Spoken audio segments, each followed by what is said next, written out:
Un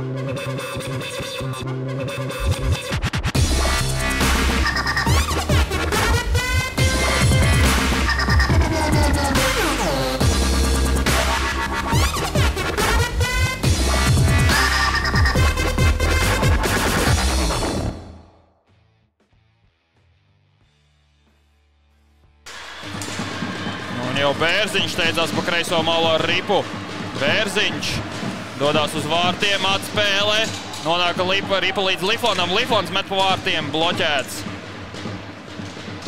Frozen mēģina izraidīt ārpus zonas Ripiņu, bet tas nesanāk. Jā, tālāk jau Aleksandros no zilās līnijas met pa vārtiem. Turpinās cīņa uzbrukuma zonā un Liflons pa vārtiem. Vārti! Nav vārti! Ir! Numur 9. Patrioti gūst vārtus un atklāj spēles rezultātu.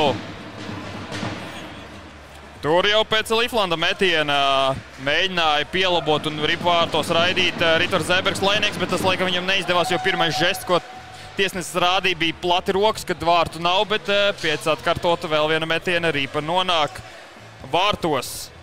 Izskatās numur 99. Andris Turks gūst vārtus. Vieni vārti, divas piespējas.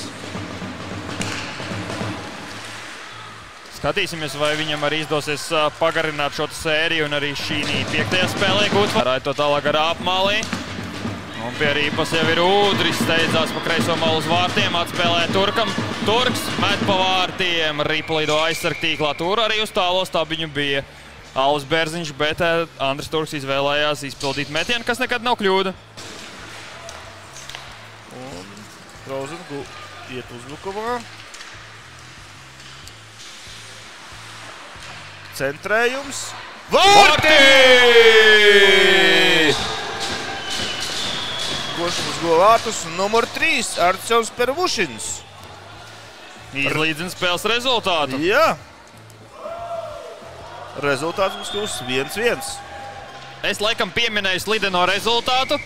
Un Frozen iemet un izlīdzina šo te rezultātu. Un spēles sākās, var teikt, no sākumā. Principā var teikt, jā, ir 0-0, bet uz tablo ir 1-1. Atgādināsim, ka rezultāts ir 1-1. Uz priekš steidzās Bērziņš, krīt, arī piegūst Turks. Vārtu stabiņš. Drusku pietrūka, lai trāpītu vārtos. Jā, un viņš varētu iegūt savu 20. punktiņu. Vārti! Numur 20. Dāvis Ozoliņš. 4. spēli pēc kārtas gūst. Ceturto spēle šodien ir rezultatīvs. 3 spēlēs iepriekš ir 1 vārti, 1 piespēle un 1 vārti. Tā kā jau tagad ir 4. spēle pēc kārtas, kad Dāvis Ozoliņš ir rezultatīvs. Jā, un līdz spēles pirmā perioda beigām ir 1 minūte 52 sekundes. Tālu diagonāli piespēle uz Oskars Karnā, kurš atstāja Rīpu Ozoliņiem. Ozoliņš sagrabā, met pa vārtiem, Rīpa pieejā ar Čekstera. Viņa neliela kļūda sanāca.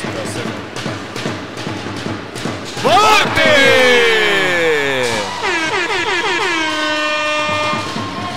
Alvis Bērziņš numur 90 iegūst Ripu vidus zonā, dodās uzbrukuma zonā, iziet pret vārtiem un pārspēja Rēzī Veronika Laumani, gūstot komandas otros vārtus un izlīdzinot spēles rezultātu. Jā, Patriotiem labs tāds metiens sanāca. Ieiet zonā, spēcīgs, precīzs. Nu, es teikšu tā, tieši tāds pats, kā to izpildīja Dāvis Ozoliņš pret Ojāru Čeksteru vārtiem.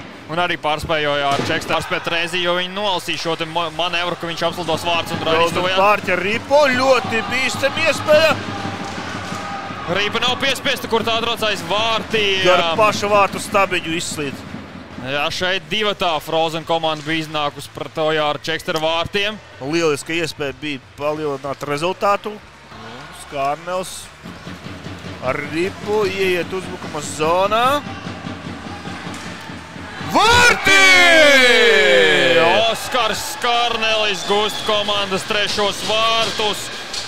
Trāpot vārtsargam pa ķiverī, kā rezultātā Ripa atrod vārtus.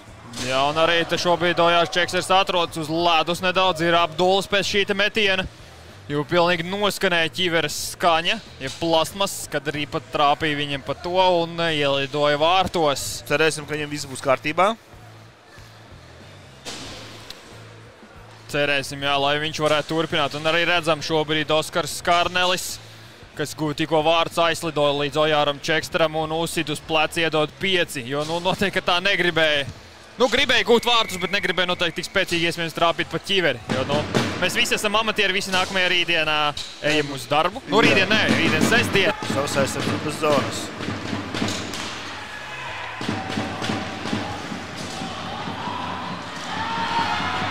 Kas pa iespēju Patriotiem bija, bet... Es pat uz brīdi nedaudz apmulsu. Jā, es arī domāju, ka būs vārti. Jo tur Oskars Udris izdarīja visu, lai izkārtotu momentu Andrim Turkam un gūtu vārtu. Skatāmies, kas ir spēles labākie spēlētāji. Numur 3 Frozen komandā, tas ir Artjoms Pervušins. Pirmo vārtu autors un Patriotiem tas ir numur 51 Kaspars Kukša. Bija pamanāms. Te Gustavs pēc spēles ar Frozenu. Patriot 2 pret Frozenu, jā. Ko lai pasaka īsti, abi divi kāpājām diezgan daudz. Viņai bija goliņi vairāk vienu. Nedaudz jāsaka smukāk. Bija mums iespējas maz, bet beigās viņi nospēlēja labāk. Gribēja nedaudz vairāk, bet spēcīga komanda, ko lai saka, vienalga, tas ir noteikti tabulā. Un spēle, grūti, bet es domāju, Džeki rādīja labāko sniegumu. Tā kā, paldies skatītājiem, paldies visiem un tiekamies tālāk un cerams play-offos.